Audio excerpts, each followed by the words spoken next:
thank you very much for getting me here. It's always an honor, privilege to be associated with CSE and especially on the occasion of Anil Agarwal Dialogue 2015. Before I take on to my topic, I purposefully put the picture, sort of vertical picture which you see on your right hand side. This is a picture of IIT Kanpur. That's where Anil went, and the red building that you see, that's the lecture hall where he studied. And beyond that, you see the green patch. That's the stadium where probably he played cricket. All Indian students play cricket. That's probably he got inspired. And I'm quite glad to say that even now IIT Kanpur inspires many Anil Agarwals. They go beyond the technological things and do many things. Sometimes in the beginning it may look like very stupid kind of thing for young engineers, but eventually they sort of excel in that. So that's a little picture from IIT Kanpur. It's like living in a resort 24/7. But we are also affected by black carbon, which has just been pointed out. So the focus is black carbon. So what we did, we were doing a project called HiCam, where we're trying to look at the black carbon emission, deposition at the Himalayas, okay, and especially looking at the water security. Looking at the water security through the route of black carbon. So for that purpose, we needed the inventory. So I'll talk about a little bit about the inventory. Of course, we're talking about short-lived climate forcing kind of thing, but it also an issue which the black carbon could be deposited in Himalayas, and it could also impact the water security, because most of the rivers we have are the Himalayan-fed rivers. So that's extremely important part. The other issue which has been highlighted today by Mike very well presentation, and say how the black carbon could be rather a better indicator, or rather more sort of important parameter to show the health implication, even much more than what PM 2.5 could probably do. So we have the two issues at hand. Of course, the health is an issue, and so is the climate and the water security and related stuff. So if you look at whenever you want to try to answer anything, or trying to get a solution, or even analyzing the information and things like that. So you might like to analyze, look at the impact, look at the exposure, develop strategies, controls. The first primary thing that we need is emission inventory. That's what is the starting point. And often the emission inventory is associated, sounds very easy, as if the emission inventory is simply sort of multiplication of few things and you get numbers and things like that, but the challenges are many. And the bigger challenge is, of course, we'll talk about the uncertainty in terms of even the emission factor, the kind of sources, and the number of rabbits that you have seen in just the previous slides. You know, all rabbits are very different, all sources are different, and it could be extremely complicated actually. But anyway, we have to get an answer, we have to get to some reasonable answer. We would never be perfect, but so we are trying to address the emission inventory issue in India, not just in terms of the numbers, but also say, well, what kind of uncertainty we might be facing and what the numbers could be, variable plus minus kind of thing, and that's what is this talk all about. And you also will see that when we are talking about the climate issue, or especially in the regional climate issue, well, the resolution of the inventory could be sort of 40 kilometers by 40 kilometers or 50 kilometers by 50 kilometers. That would suffice the job. Especially looking, for example, we try to look at the impact in the Himalayan region.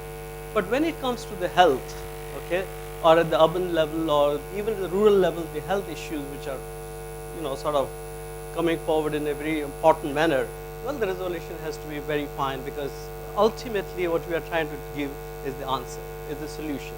And then quality of the inventory, not in terms of the quality, but also in terms of the resolution, it becomes variable. So we'll talk about both the things. The first thing a little bit in more details, because that's what we have. So it's always a good idea to have the emission inventory which is spatially, even temporally sensitive, and the good idea to put onto the GIS platform, GIS thing, which can help us to do many things. Just for example, that well, the tabular data are of very little use. Even when you are talking about using certain sort of models and user information, the model would be very sort of can be made compatible to get the data from the GIS platform, rather than putting in the data information in terms of the tables. So we decided to go GIS way, and almost from 300 sources, we got all kinds of possible information within India and outside publications, and all cannot go into all the details, but we did get all possible information in terms of the emission, the activity data, okay, in terms of the sources, and also in terms of the emission factors, which could be hugely variable, and I'll show you what could be the challenges and the uncertainty. Well, we collected all possible information on the point source very accurately, pinpointed them in terms of longitude, latitude very accurately. That was fine. As we proceed and we're trying to get the information, the interesting part, or well, not so interesting actually, is the data that we have is at the district level. And as you see here, not only our states, even our district, small boundary that you see are pretty irregular. There are very issues with the boundary. So the boundaries are pretty irregular, whereas when we want to have the GIS information or the data, it should be essentially be on a grid pattern. So it was a challenge to get you can overlay a grid onto the district level, but how do you get the information back from the irregular boundary to the sort of a grid boundary? So we did something, as you can see here. So you overlay the grid over there, and then you might intersect 3 or 4 districts.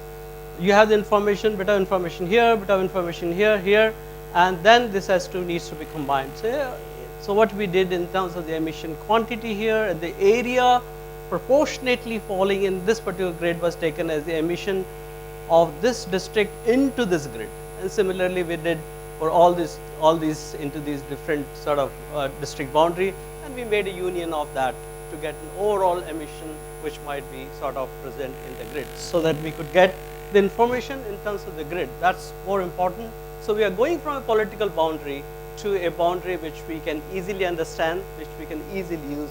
That was the idea of going and getting the inventory into the gridded form.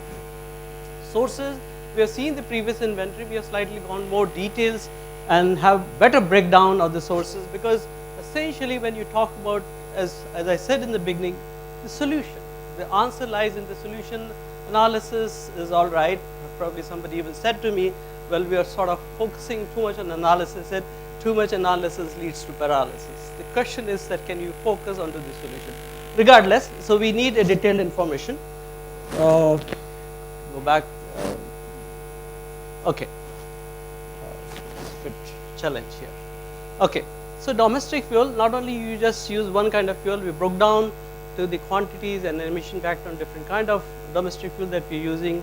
Open burning, which could be the waste burning, crop residue burning, and the other inventories what we had from India, it did not include the forest fire. So we did have the forest fire included in this one, and the industry, brick, cement, steel, sugar, and transport, we even had a bigger sort of division or resolution, because well, when it comes to the urban scale, you all would agree that, well, the black carbon could be 85, 90% could be the black carbon coming from the transport sector. So we broke it down into two-wheelers, trucks, light moving vehicles, light commercial vehicles, car, taxis, buses, and we tried to get as much information as we could get for this purpose. The earlier inventories, the way they were being done was sort of, you had a point measurement or point estimate in terms of the activity data. You had the emission factor, that too was a point, and you get a point in terms of the emission. We thought differently. Well, we looked at the activity data, and we saw the activity data itself is sort of, we don't really know what really activity data, and especially the country like India, it has always been estimate, or more than estimate, could be in the guesstimate actually. But nonetheless, we sort of thought that, well, we should have this one not as a single number, but more as a distribution, and we'll see how this looks like. Well, the methodology remains the same, still multiply with the emission factor, but the factor itself could be variable, and what the resultant would be the emission inventory, that would also be sort of variable actually. And we can see where are the sort of loose ends, where we have to do a better job in our emission inventory or the activity data. Well, this is the procedure which we sort of quickly go through this one. We took the source number n, went through all this exercise, and then from the emission factors, we got the distribution of these factors, and then we generated the random numbers to multiply, because you see again getting the distribution doesn't help. So you want to generate the random numbers of sort of emission factors, okay, because we don't really know which emission factor is correct, which one is not correct, because we didn't do it, or even if somebody has done it, there is uncertainty. So here also for the source n, you generate the numbers coming from the activity data, because this itself is variable, multiply the random numbers rather than the numbers which otherwise are available, and get to the emission, put the emissions into the districts, for example, overlay a sort of a grid pattern and extract the information in the grids. And this picture of course looks very similar, which has been presented, but what additionally we have is of course more sources, better source resolution, information in the graded form, and along with the uncertainty. So that's the idea that we did. Anyway, these were the emission factors with sort of information in terms of the uncertainties, which was, we took it from the literature, but it varied a lot. And especially for the trucks, we would, it was quite varying very significantly, as you can see here, almost like 100% possible error and things like that. So that would be reflected in the results. So this is again, sort of again giving you the example here for domestic firewood, as to we had the information only from the 3 levels, okay, and whereas the emission factors, we had as much information as from the 14 sources, for example. So we could put in and you sort of utilize all the information from the 14 sources, give some kind of distribution, and we got this kind of emission inventory. And in fact, this also gives us the uncertainty. So I'll just go through the information now, because the procedure part was the same for every source, so that we can save some time. All right, firewood, as one was pointed out by Kirk, was the major contribution in terms of the black carbon, dung cake, crop residue was also there, and the coal, small amount of the coal, but the firewood took the major sort of the thing. So not only this breakup you see here, possibly our study could provide the information within the firewood what kind of uncertainty was there. So we can sort of break it down in terms of the uncertainty, even the source wise. And not only it goes into source wise, this uncertainty could be broken down even to the grid wise. So that even at the 40 kilometer of 40 kilometer, what kind of uncertainty that we are talking about, this study could possibly done, could be. So again, domestic combustion, I gave you the example, open burning, right here in the Punjab area, very serious open burning, so that you can see here, larger emission being seen here. And so crop residue burning takes the larger portion, and the forest fire, which was missing from our early inventory, published or unpublished. So we sort of don't want to get into the details because of time.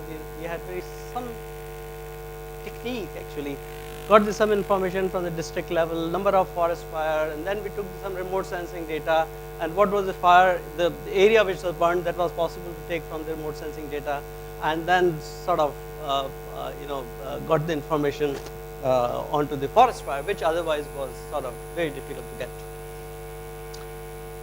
Industrial emission, that is again our western side is more industrialized, as you can see here, okay, and also some sort of and then UP and also in Bengal, and this particular portion was high in terms of industry. Interestingly, not very large industries showed up in terms of the emission. Sugar, and this is our sugar belt here in Uttar Pradesh, and so is in Maharashtra. So you can see here the sugar industry contributing significantly to black carbon. The brick kilns, very important. I mean, small looking industry, but large in number actually. And then there's a focus presentation or focus section onto the brick industry in this particular seminar. Cement, steel, and power plant only about 7%. So power plant seems to be doing all right, even though large industry, but well, sugar and the brick, that was one which came out. Transport sector, very interesting here. What you can see here, the trucks contribute about 43%, and we had some sort of light commercial vehicle was the second, the buses, the cars, and the two-wheelers. The two-wheelers, I mean, of course, most of our gasoline driven, but they also show up. The sheer large number of two-wheelers in India would show up that there is the large emissions even from the two-wheelers in a cumulative sense. And tractors and trolleys also showed 6%, which again is a diesel driven. And LCV is where the most of the SUVs that we talked about would be considered.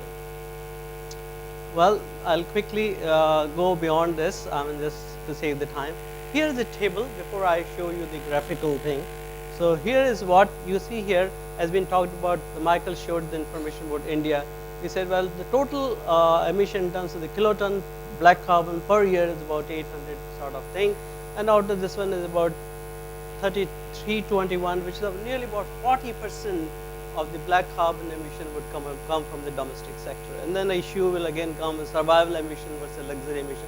This is a bare minimum emissions which is required for ordinary 2 meals per day, or sometimes not 2 meals per day. Of course, the sheer number of population and the people which sort of have to do the cooking, this number shows here is high, and it is indeed high, no doubt about it. But again, but you look here, the transport sector, which is the second largest, is about 209. So we are also almost talking about nearly 21, 22% sort of black carbon at the national level. Okay, that is being caused about transport, forest fire, and of course the brick kilns again show up there, and so are the sort of garbage burning, sugar industry. Yes, that's what I wanted to indicate. Neck and neck, brick and sugar, as you can see here in terms of the black carbon emission. Yeah. So this is what is the larger picture on the gridded pattern, which I sort of said: domestic fuel 40%, transport about 26%, industry 23%, open burning 12%, and that's how. So what is again being seen clearly, the Ganga river basin or the Ganga Valley, as you can see here, are hugely infested in terms of the black carbon, largely because we are supporting a large population and also a lot of industries there, and also we have major towns in the Ganga basin, so the towns will, in terms of the transport thing, will contribute. Here is Delhi, as you can see here. Okay, here is our power plant and large city Kanpur and things like that. Here is Calcutta, again the emissions are large. Here is Mumbai. Okay, here is Bangalore and Chennai side. So you can see the cities being seen there, and also the population, and that was clearly sort of reflected there. This is picture with a lot of the white are the emissions that emissions estimate that we had, and sort of the red thing is sort of the uncertainty, and especially in the truck it was very high. There were two problems with the truck emission. One was that emission factors were hugely vary, okay, from source to source, and also in terms of when you are trying to estimate the kilometer run, and we try to get a lot of data information, and the sources, somebody would say, oh, one truck would go about 70,000 kilometers in a year. One report said 200,000 kilometers, and that information, authentic information we could get. So that variability is reflected here. This has to be somehow we have to resolve more into it to see that this uncertainty is sort of reduced. But overall uncertainty about 800 kilotons, we had about the uncertainty standard deviation of about 500. So, but the truck is the one which is sort of showing very high. Rest were quite reasonably manageable. So we also compared it with the other studies which are available, maybe not on a smaller resolution, but at the national scene. Well, it wasn't very far, but it was slightly higher than what the earlier studies had shown. So we are about 800 plus sort of thing, but along with the standard deviation, as you can see here. So this is what, and this information and this emission inventory now goes into a model and all, and to do few things. So now we also broken down this particular emission to the urban area, because dealing black carbon for climate issues is one thing, and dealing black carbon for health issues is another thing, and that would be seen more clearly at the urban scale. And of course, I'm not denying that the black carbon in indoor air, in rural area is a huge issue. But for example, if we go to, for example, city like Delhi, so if we broke down the things in terms of the emissions, as you can see here, trucks contribute significantly. Buses, I thought the bus should contribute more, but we have accounted these buses run on CNG actually. So once they run on CNG, their black carbon emissions substantially come down. Otherwise, like this black carbon emission from the buses could be of the same order as probably you see a truck. So that's the advantage that we have had in terms of having gone CNG, and buses, at least in terms of the black carbon, seems to be doing all right while applying the emission factors and things like that. Cars contribute, and so is light motor vehicles. That's where the SUVs and related things would come into this one. And LCVs, it's just not just SUV alone, but the other things. I can give the breakdown if you want.